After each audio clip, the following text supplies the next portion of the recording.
স্বাগত জানাচ্ছি বিশ্বকাপের বিশেষ আয়োজন ২০-২০। সঙ্গে আছি আমি জান্নাতুল সুমনা এবং আমার সঙ্গে আছে ক্রীড়া সাংবাদিক নোমান আব্দুল্লাহ। কেমন আছেন নোমান আব্দুল্লাহ? আলহামদুলিল্লাহ ভালো আছি। সুমন, আপনি কেমন আছেন?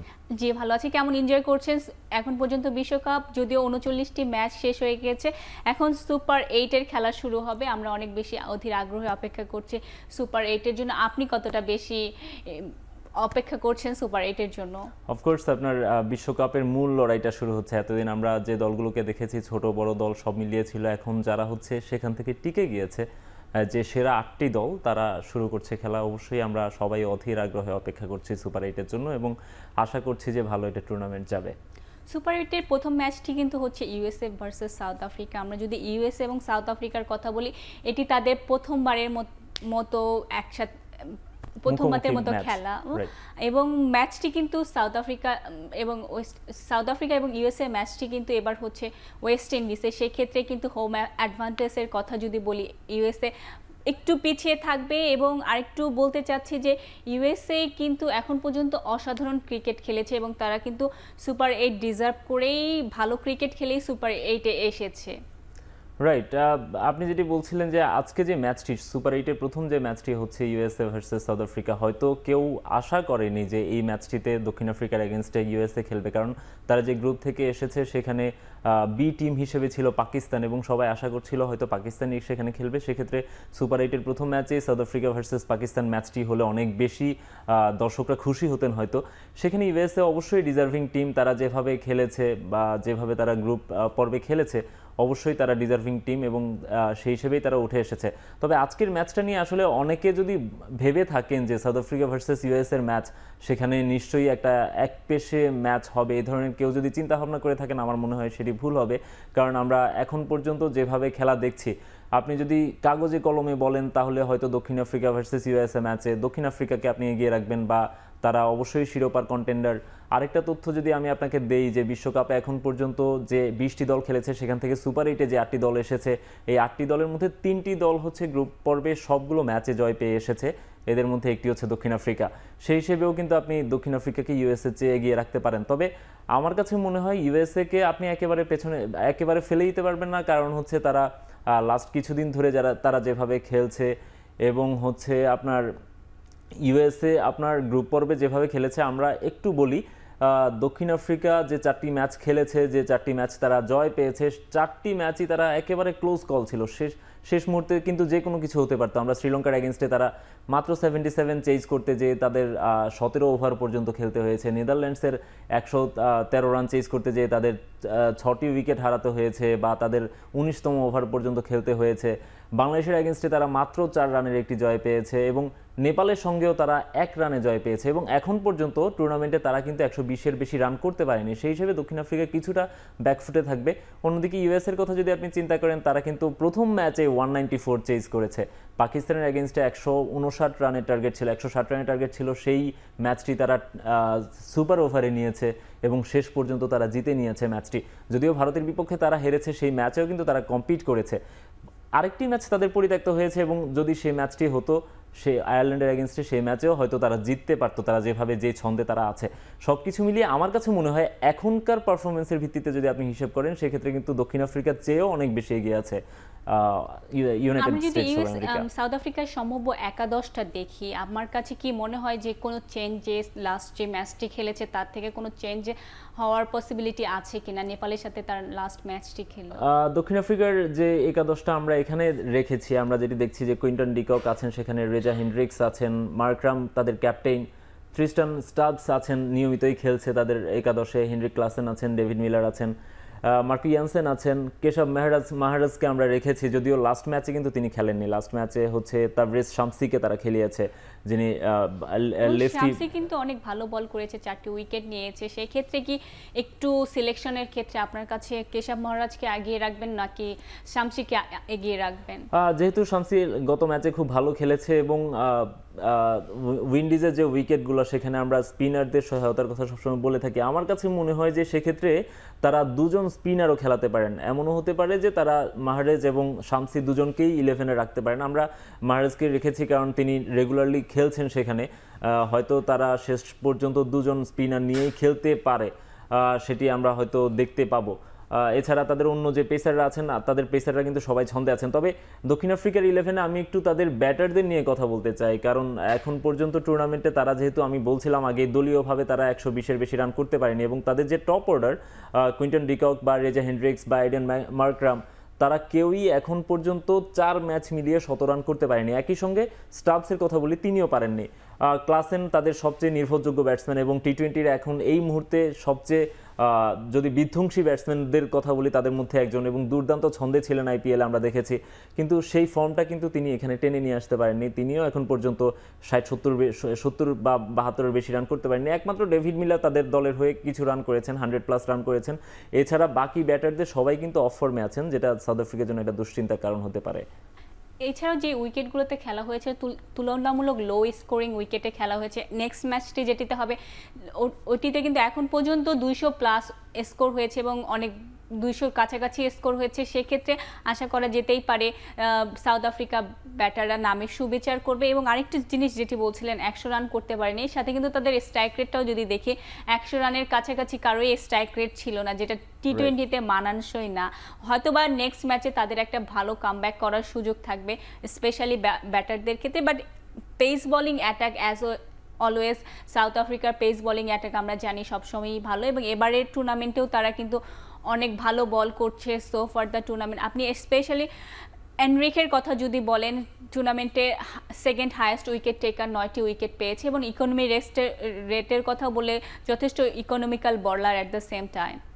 রাইট, নরকিয়া আমরা দেখেছি আইপিএলে খুবই বাজে সময় কাটিয়েছেন, কারণ আইপিএলটা ছিল একেবারে আপনার বোলারদের ব্যাটারদের একটা টুর্নামেন্ট, বোলারদের জন্য একেবারে দুঃস্বপ্নের মতো একটা টুর্নামেন্ট গেছে।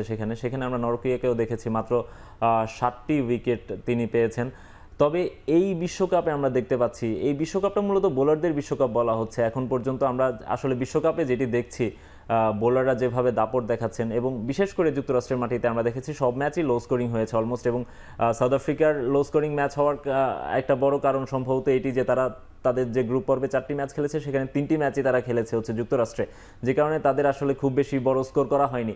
তবে তাদেরকে ম্যাচগুলো জিতিয়ে এনেছে কিন্তু এই বোলাররা, বিশেষ করে নরকিয়ার কথা আমি আবারও বলতে চাই। তিনি যে 4টি ম্যাচ খেলেছেন সেখানে 9টি উইকেট নিয়েছেন। এখন পর্যন্ত তিনি টুর্নামেন্টের one of the highest wicket টেকার, এবং সবচেয়ে বড় কথা যেটি আপনি তার বলছিলেন যে তার ইকোনমি রেট কিন্তু 4 পয়েন্ট সামথিং, যেটা টি-20-তে একেবারেই বিরল ব্যাপার। যদিও আমরা এবারের বিশ্বকাপে অনেকগুলো দেখছি, তবে আপনি ওভারঅল যদি চিন্তা করেন টি-20-তে কিন্তু এই ধরনের ইকোনমি রেট দেখা যায় না। অ্যাট দ্য সেম টাইম তার অ্যাভারেজটাও যদি আমি বলি 7 পয়েন্ট সামথিং অ্যাভারেজে তিনি হচ্ছে উইকেট নিচ্ছেন। দ্যাট মিনস হচ্ছে আপনার প্রতি 7-8 রান খরচ করে তিনি একটি করে উইকেট নিচ্ছেন। তার যে বেস্ট বোলিং ফিগার সেটি হচ্ছে 7 রানে 4 উইকেট, অর্থাৎ একেবারে স্বপ্নীল একটা টুর্নামেন্ট তিনি কিন্তু কাটাচ্ছেন। এবং যে কোনো মুহূর্তে, যে কোনো ম্যাচে, যে কোনো পরিস্থিতিতে তিনি কিন্তু ম্যাচ সাউথ আফ্রিকার পক্ষে নিয়ে আসতে পারেন। এবং আপনি যে বাংলাদেশের সাথে ম্যাচটিতেও তার বোলিং দেখেন, যেভাবে প্ল্যান অনুযায়ী বোলিং করা, যেহেতু বাংলাদেশি ব্যাটার নর্মালি শর্ট বলে একটু দুর্বল, সে বুঝে বুঝে শর্ট বল করা ব্যাটারদেরকে এবং প্রত্যেকটি বল প্রেডিক্ট করতে না দাও, এটা কিন্তু একটা স্মার্ট বোলিংয়ের পরিচয় দেয়। সে কিন্তু 140+ বোলিং করে, যথেষ্ট কুইক, এবং বাউন্সটাও যদি দেখেন একদম হেড মাথা বরাবর বাউন্স আর কি। তো এটা যথেষ্ট স্মার্ট বোলিংয়েরই একটি পরিচয় দেয়। এবং সাউথ আফ্রিকার ওভারঅল যদি বোলিংয়ের কথা বলেন, টুর্নামেন্টে এখন পর্যন্ত স্লক ওভারে সব থেকে বেশি ইকোনমিক্যাল বোলিংও কিন্তু। সেক্ষেত্রে সাউথ আফ্রিকার বোলারদের, যেমন বাংলাদেশ টিম, আমি যদি বাংলাদেশ টিমের কথাও বলি, সাউথ আফ্রিকা টিম সিমিলারলি যে বোলিংটির জন্যই কিন্তু এখন পর্যন্ত জয়গুলো পেয়েছে। তাদের ব্যাটিং কিন্তু খুব আহামরি সুন্দর বা আহামরি রানের দেখা পায়নি ব্যাটাররা।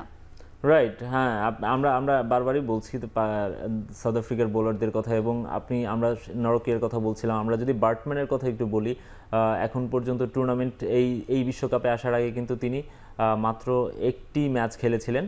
সেই ম্যাচটিতে তিনি ওয়েস্ট ইন্ডিজের এগেনস্টেই খেলেছিলেন। সেখানে তিনি 3টি উইকেট পাওয়ার পর তাকে বিশ্বকাপে আনা হয়, এবং বিশ্বকাপের প্রথম ম্যাচ থেকেই তিনি দলের সঙ্গে খেলছেন, এবং তিনি কিন্তু দুর্দান্ত ছন্দে আছেন, খুবই ইকোনমিক্যাল বোলিং করছেন।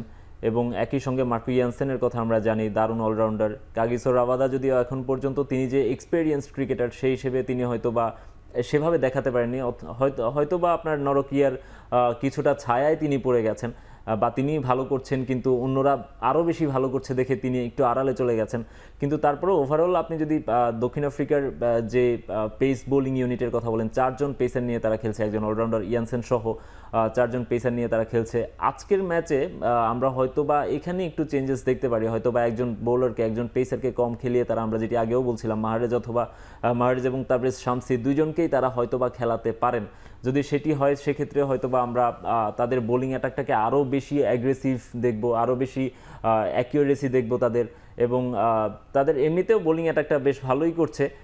যদি স্পিনার আরও একজন যুক্ত হয় সেক্ষেত্রে হয়তো বা তাদের আরেকটা ভিন্ন লুক আমরা দেখি। সাউথ আফ্রিকা টিম সম্পর্কে আমরা অলরেডি কথা বলে ফেলেছি। আমরা যদি এবার ইউএসএ এর কথা বলি, প্রথমে আমি জানতে চাচ্ছিলাম, যখন ইউএসএ প্রথম এবারে বিশ্বকাপে আসলো, আপনার কাছে কি মনে হয়েছিল একটি বারের জন্য তারা এবার সুপার 8 মেক করতে পারবে? দেখুন, ইউএসএকে হয়তোবা ওই যে আমরা যেটি বলছি যে কাগজে কলমে হয়তোবা তারা শক্তিশালী দল না, বা তাদের ব্যাপারে আসলে খুব বেশি ধারণা ছিল না, যেহেতু সহযোগী দেশ, আমরা যারা পূর্ণ সদস্য দেশগুলো আছে তাদের খোঁজ খবরই বেশি রাখি, যারা টেস্ট খেলুড়ে দেশগুলো তাদের হয়তো আমরা খোঁজ খবর রাখি, কিন্তু সহযোগী দেশগুলোর খোঁজ খবর কিন্তু আমরা সেভাবে রাখি না। সেই হিসেবে আসলে ইউএসএর ক্রিকেটটা সম্পর্কে কিন্তু আমাদের ধারণা কম ছিল। তারপরও তারা লাস্ট কয়েক মাস ধরে তারা যেভাবে খেলছিল, বিশেষ করে বাংলাদেশকে যখন তারা সিরিজ হারিয়ে দিল, তখন থেকে কিন্তু তাদেরকে নিয়ে আগ্রহ বেড়েছে, তাদেরকে নিয়ে জানাশোনা বেড়েছে। একটু হিস্ট্রি ঘাটলে আপনি দেখবেন, একটু পেছনে গেলেই দেখবেন যে তাদের যে ক্রিকেট কাঠামোটা গড়ে উঠেছে, বিশেষ করে তাদের ডোমেস্টিক ক্রিকেটে যে স্ট্রাকচারটা তৈরি হয়েছে সেটি কিন্তু আপনার ওয়ার্ল্ড ক্লাস লেভেলের, এবং সেটির কারণেই এখন কিন্তু অনেকটাই তাদের ক্রিকেটটা এগিয়ে যাচ্ছে। আজকের ম্যাচেও নিশ্চয়ই তারা তাদের সেই স্ট্রাকচারটার উপরে বেস করে তারা নিশ্চয়ই সাউথ আফ্রিকাকেও চ্যালেঞ্জ জানাবে। আমরা যদি এবারে নেক্সট ম্যাচে সাউথ আফ্রিকা এবং ইউএসএ ম্যাচে ইউএসএ একাদশটা দেখি, এবং আপনার কাছে কি মনে হয় ইউএসএ একাদশটা কি রকম হতে পারে? Any changes or any batsman or bowler include হতে পারে কিনা? হ্যাঁ, একটা পরিবর্তন আসছে নিশ্চিতভাবেই। মোনাং প্যাটেল তাদের যে ক্যাপ্টেন, তিনি দলে ইন করছেন, কারণ আগের ম্যাচে তিনি ইনজুরিতে ছিলেন। এরপরের ম্যাচে আয়ারল্যান্ডের এগেনস্টে তো তাদের ম্যাচটা পরিত্যক্তই হয়েছে, তার আগের ম্যাচে ইন্ডিয়ার এগেনস্টে ম্যাচেও তিনি ইনজুরিতে ছিলেন এবং তিনি খেলতে পারেননি। তার পরিবর্তে শায়ান জাহাঙ্গীর খেলেছিলেন। তিনি মোটামুটি বাদ পড়ছেন এটি অনেকটাই নিশ্চিত, কারণ তিনি সেভাবে পারফর্ম করতে পারেননি। বাকি যারা আছেন, স্টিভেন টেইলর আছেন, এন্ড্রেস গাউস আছেন, আপনার অ্যারন জোন্স আছেন। জোনসের কথাটা একটু আপনি স্পেশালি যদি বলেন, যে ব্যাটিং করে টি20, বার্বাডোস থেকে উঠে আসা একটি প্লেয়ার, সিপিএলেও খেলে, তার কিন্তু টি20 এক্সপেরিয়েন্স বা ক্রিকেট টি20 খেলার ধরন যদি বলি, তার কিন্তু অনেক বড় অবদান এই সুপার 8-এ আসার জন্য স্পেশালি। রাইট, অ্যারন জোন্স কিন্তু এখন পর্যন্ত টুর্নামেন্টের হাইয়েস্ট রান গেটারদের মধ্যে একজন, এবং আপনি যদি তার স্ট্যাটটা দেখেন, 3টা ম্যাচ তিনি খেলেছেন, আর 94 একটা ইনিংস আছে তার, যেটি কানাডার এগেনস্টে তিনি খেলেছিলেন, দলকে ম্যাচ জিতিয়েছিলেন বড় একটা রান চেজ করতে গিয়ে। এবং সবচেয়ে মজার ব্যাপার যেটি, অ্যারন জোন্স এখন পর্যন্ত টুর্নামেন্টের হাইয়েস্ট ছক্কা হাঁকানো ব্যাটসম্যান, সবচেয়ে বেশি ছক্কা হাঁকিয়েছেন এখন পর্যন্ত টুর্নামেন্টে 13টি, সমান সংখ্যক হাঁকিয়েছেন নিকোলাস পুরানো। তবে এক ম্যাচে সর্বোচ্চ 6-এর রেকর্ডটা এখন পর্যন্ত জোন্সের। এই বিশ্বকাপে 10টি ছক্কা হাঁকিয়েছিলেন তিনি এক ম্যাচে। এইটি কিন্তু প্রমাণ করে যে তার ছক্কা হাঁকানোর যে অ্যাবিলিটি, বা বাউন্ডারি হাঁকানোর যে অ্যাবিলিটি, বা তার বড় ইনিংস খেলার যে অ্যাবিলিটি, সেটি কিন্তু প্রমাণ করে। আপনি যেটি বলছিলেন যে তিনি কিন্তু ক্যারিবিয়ান ক্রিকেট খেলেছেন, এবং ক্যারিবিয়ান থেকে উঠে আসা একজন ক্রিকেটার। তাদের দলে আরও 2-একজন ক্রিকেটার আছেন, স্টিভেন টেইলর আছেন, তারা কিন্তু ওয়েস্ট ইন্ডিজে খেলেছেন। সুতরাং তারা যদিও এবার যুক্তরাষ্ট্রের বাইরে বিশ্বকাপে প্রথমবার তারা উইন্ডিজে খেলতে যাচ্ছে, কিন্তু তাদের যেহেতু 2-একজন ক্রিকেটার আছে যারা ক্যারিবিয়ানে এর আগে খেলেছেন, তাদের এক্সপিরিয়েন্স আছে, এবং তাদের কিন্তু লোকাল ক্রিকেটে জনপ্রিয়তাও আছে। দ্যাট মিনস অ্যান্টিগার যেখানে আজকে খেলা হবে সেখানে কিন্তু তাদের পক্ষে অনেক লোক তাদেরকে সাপোর্ট করতে আসবেন। সব মিলিয়ে তাদের, যদি আপনি দর্শকের কথা বলেন, তারা সেই সাপোর্টটা পাচ্ছেন, তাদের সেখানে খেলার এক্সপিরিয়েন্স আছে, এবং অ্যাট দ্য সেম টাইম তাদের ইনফর্ম কিছু ব্যাটার আছে। সব কিছু মিলিয়ে যুক্তরাষ্ট্র কিন্তু বেশ ভালো একটা শেপে আছে আজকের ম্যাচের আগে। আর রেস্ট অফ দ্য টিমের যদি কথা বলি, আরও নীতিশ কুমার রয়েছে, কোরি অ্যান্ডারসন টিমে থাকা একটা যথেষ্ট পরিমাণে প্লাস পয়েন্ট যে কোনো টিমের জন্যই। এবং আপনি হারপ্রীত সিং এবং নিস্তোষ এবং জয়দীপ সিং, তারা কিন্তু ম্যাক্সিমামই ইন্ডিয়ান ব্যাকগ্রাউন্ড বা পাকিস্তানি ব্যাকগ্রাউন্ড, তারা সেখানকার এজ লেভেল ক্রিকেটই খেলেছে। যেটি বলতে চাচ্ছিলাম যে যাদের যথেষ্ট পরিমাণে ক্রিকেটের অভিজ্ঞতাটা রয়েছে, এবং তারা কিন্তু সেটা পরিচয় অলমোস্ট দিয়েছে। এবং স্পেসিফিক যদি আপনি সৌরভ নেত্রাভালকারের কথা বলতে চাই, আমি একটু সৌরভের কথা বলতে চাই, কারণ সৌরভ এখন পর্যন্ত আউটস্ট্যান্ডিং পারফর্ম করেছেন। At the same time Sourav হচ্ছেন, উনি কিন্তু পার্ট টাইম ক্রিকেটার, তিনি যে ফুল টাইম ক্রিকেটার বা প্রফেশনাল ক্রিকেটার এমনও না, তিনি একটা জব করেন, সেখান থেকে আমরা যেটি জেনেছি যে সুপার 8-এ দল ওঠায় তার সেই ছুটিটা এক্সটেন্ড করতে হয়েছে, অর্থাৎ ক্রিকেটে মনোযোগ দেওয়ার জন্য বা খেলার জন্য, বিশ্বকাপ খেলার জন্য তার অফিস থেকে তাকে ছুটিটা বাড়াতে হয়েছে। তারাও হয়তো আশা করেছিলেন যে ফার্স্ট রাউন্ড থেকেই তারা বা গ্রুপ পর্ব থেকেই তারা বাদ যাবেন। সৌরভের কথা বলছি এই কারণে, তিনি এখন পর্যন্ত বিশ্বকাপে দারুণ পারফর্ম করেছেন, 3 ম্যাচে 4টা উইকেট নিয়েছেন। তবে মজার একটা ব্যাপার হচ্ছে তিনি 3 ম্যাচে যে 4টা উইকেট নিয়েছেন এর মধ্যে 3টি উইকেট নিয়েছেন পাওয়ার প্লেতে, অর্থাৎ পাওয়ার প্লেতে কিন্তু তিনি বেশ ভয়ঙ্কর একজন বোলার, এবং পাওয়ার প্লেতে তার ইকোনমি রেট হচ্ছে 4.5-এর নিচে। অর্থাৎ এই সময়টাতে পাওয়ার প্লেতে আপনার যেহেতু অনেক স্পেস থাকে, ব্যাটাররা রান করার চেষ্টা করে থাকেন, সেই সময়টাতে যখন আপনি চেপে রাখেন প্রতিপক্ষকে তখন কিন্তু বোলারের ইয়েটা বোঝা যায়, সামর্থ্যটা বোঝা যায়। সেই সামর্থ্যটা সৌরভের আছে, তিনি সেটি দেখিয়েছেন অলরেডি। এবং আরেকটা মজার ব্যাপার হচ্ছে দক্ষিণ আফ্রিকা কিন্তু পাওয়ার প্লেতে এই বিশ্বকাপে আমরা দেখেছি গত 4টা ম্যাচে তারা কিন্তু একেবারে হাঁসফাঁস করছে। বিশেষ করে নেদারল্যান্ডসের ম্যাচের কথা যদি আমরা বলি, তারা প্রথম 12 রানেই তারা তাদের টপ অর্ডারে 4 জন ব্যাটসম্যানকে হারিয়ে ফেলেছিল। আজকেও যদি সৌরভ নেত্রাফালকার যদি হচ্ছে তাদের জন্য পাওয়ার প্লেতে দুঃসময়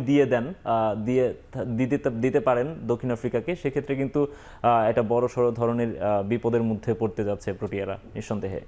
যেমনটি বলছিলেন, আমরা সাউথ আফ্রিকা এবং ইউএসএর কথা শুনছি, এবং উইকেটটা নিয়ে এবার যদি কথা বলি, এই উইকেটে কিন্তু এখন পর্যন্ত বেশি বড় বড় স্কোরগুলো আমরা দেখেছি। সেক্ষেত্রে কিন্তু সাউথ আফ্রিকার ব্যাটাররা ভালো করতে পারেনি, কিন্তু সাউথ আফ্রিকার ব্যাটিং লাইন আপটা দেখেন এবার এই টুর্নামেন্টে বলা হচ্ছে যে এখন মানে সবথেকে ভালো একটা batting strong line up, experience সব কিছু মিলে একটি টিম নিয়ে এসেছে। যদিও তারা নামের সুবিচার করতে পারেনি, কিন্তু আজকের ম্যাচটিতে চিন্তা করা হচ্ছে যে একটি হাই স্কোরিং ম্যাচ হবে। সেক্ষেত্রে সাউথ আফ্রিকার ব্যাটাররা এগিয়ে থাকবে নাকি ইউএসএ ব্যাটাররা এগিয়ে থাকবে? দেখুন, উইকেটটাতে এখন পর্যন্ত সাউথ আফ্রিকাও খেলেনি, যুক্তরাষ্ট্রও খেলেনি যেই মাঠটাতে আজকে খেলা হবে। এর আগে খেলেছে দক্ষিণ আফ্রিকা, এর আগে অনেকবারই সেখানে অ্যান্টিগাতে খেলেছে। ব্রায়ান লারা রেকর্ড যুক্ত স্টেডিয়ামটা, ইতিহাসের সাক্ষী যে স্টেডিয়ামটা, সেখানে সাউথ আফ্রিকা এর আগে খেলেছে, যুক্তরাষ্ট্রের আগে কখনো খেলেনি। তবে এবারের বিশ্বকাপে 2 দলই প্রথমবার যাচ্ছে, যেহেতু এই বিশ্বকাপে এখন পর্যন্ত তারা 2 দলের কেউই এখন পর্যন্ত খেলেনি, সুতরাং এর মধ্যে কিছুটা চেঞ্জেস হয়তো এসেছে উইকেটে, সেটি সম্পর্কে তাদের সেভাবে ধারণা হয়নি। আমরা একটু উইকেটটাতে যদি আমরা দেখি যে এখন পর্যন্ত 4টি ম্যাচ হয়েছে, গ্রুপ বির সবগুলো ম্যাচ হয়েছে, সেখানে অস্ট্রেলিয়া, ইংল্যান্ড বা ওমান, নামিবিয়ার মতো দলগুলো সেখানে খেলেছে। আমরা সেখানে দেখেছি যে রান কিন্তু হয়েছে। রান হয়েছে বলতে আমরা দেখেছি যে হয়তোবা ওমান বা নামিবিয়া তারা ছোট রানে অল আউট হয়ে গিয়েছে, সেই রানটা চেজ করতে গিয়ে অস্ট্রেলিয়া বা ইংল্যান্ড মাত্র 3 ওভার বা 5 ওভারে সেই রানগুলো চেজ করে ফেলেছে। দ্যাট মিনস ওখানে রান করার সুযোগ আছে, হয়তোবা ওমান বা নামিবিয়া তাদের সামর্থ্যের অভাবে সেখানে রান করতে পারেনি, কিংবা ইংল্যান্ড বা অস্ট্রেলিয়ার বোলাররা বেশি ভালো বোলিং করানোতে তারা কিন্তু সেভাবে রান করতে পারেনি। আদারওয়াইজ আমরা যদি অন্য ম্যাচগুলোর কথা বলি, আপনি যেমন সেখানে ওমান স্কটল্যান্ডের ম্যাচ হয়েছে, সেই ম্যাচে 150+ রান হয়েছে। আমরা দেখেছি যে আপনার সেখানে অন্য যে আরও যে ম্যাচগুলো হয়েছে এর আগে, এইবারের বিশ্বকাপের আগেও যে ম্যাচগুলো হয়েছে সেখানেও কিন্তু 200+ রানও কিন্তু হয়েছে। ইংল্যান্ড, নামিবিয়া সেখানে খেলেছে। তো সব কিছু মিলিয়ে আসলে ওই অ্যান্টিগার উইকেটটাতে কিন্তু রান হয়, যদি আপনার সামর্থ্য অনুযায়ী ব্যাট করতে পারেন সেখানে রান হয়। আরেকটা এই উইকেটের ব্যাপারে আরেকটা তথ্য দিয়ে রাখি, সেটি হচ্ছে যে বিশ্বকাপে এখন পর্যন্ত যে 4টি ম্যাচ শেখানো হয়েছে তার মধ্যে 3টি ম্যাচই হচ্ছে পরে ব্যাট করা দল জয় পেয়েছে। অর্থাৎ আজকে কিন্তু টসটা একটা বড় ফ্যাক্টর হতে পারে, কারণ যেহেতু পরে ব্যাট করা দলগুলো জয় পাচ্ছে, তার মানে পরের দিকে হয়তো উইকেট অনেকটা ফ্ল্যাট হয়ে আসছে, বা ব্যাটারদের বল ব্যাটে আসছে খুব সহজে, ব্যাটারদের জন্য রান করা ইজি হচ্ছে। সেক্ষেত্রে কিন্তু আপনার পরে ব্যাট করা দল যেহেতু জয়ের রেশিওটা বেশি, সেক্ষেত্রে যে 2 দলই আজকে টস জিতবে তারা হয়তো চিন্তা করবে পরে ব্যাট করার। আরেকটা তথ্য দিয়ে রাখি, সেটি হচ্ছে যে অ্যান্টিগাতে এখন পর্যন্ত বৃষ্টির সম্ভাবনা নেই, তার মানে হচ্ছে আমরা একটা সুন্দর ম্যাচ দেখতে পারি। ধন্যবাদ তোমার আব্দুল্লাহ এতক্ষণ সঙ্গে থাকার জন্য এবং এত সুন্দর করে এক্সপ্লেইন করার জন্য। আশা করি আমরা একটি ভালো ম্যাচ উপভোগ করব। ধন্যবাদ দর্শকরা যারা এতক্ষণ সঙ্গে ছিলেন। ভালো থাকবেন, সুস্থ থাকবেন। আল্লাহ হাফেজ।